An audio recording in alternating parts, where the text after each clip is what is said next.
Pokemon Phax. Natus are psychic flying-type Pokemon that look like Native American Flappy Birds, while Zatus look like weird perverts in raincoats.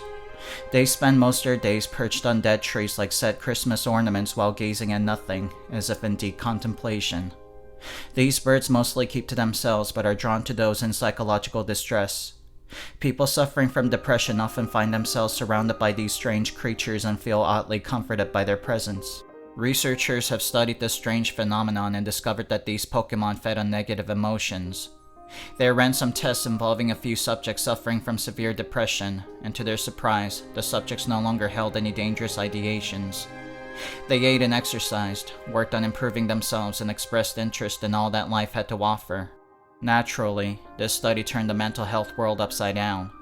Pharmaceutical companies tried to block further research to preserve their own business, and when that didn't work, they released studies of their own.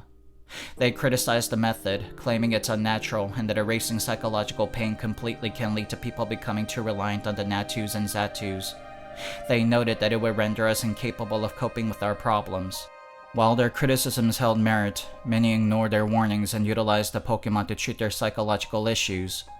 More and more people ditched their expensive prescription medications and instead opted for therapy sessions with these psychic birds. Many have described the experience as soothing to the soul and wonderfully zen. With the rise of Natu therapies, many jobs in the mental health industry became redundant. Why would anybody spend their hard-earned money on meds that temporarily stabilize their moods? Why bother scheduling appointments to vent at strangers if they could just use the Natus, free of charge? Many therapists were devastated by this turn of event, and they cope with the loss of their jobs by turning to alcohol and other more destructive means. Eventually, they too used the Natus and Zatus in hopes of easing their pain, and it worked. They felt more optimistic, more hopeful. They weren't sure what they were optimistic about exactly, but they felt hopeful that they'd figure it out eventually. As time went on, however, scientists have noticed that quite a few people who use Natu treatments have begun to display signs of memory loss. After further studies, they realized that not only did Natus and Zatus fed on psychological distress, but also the memories associated with the said emotional pain.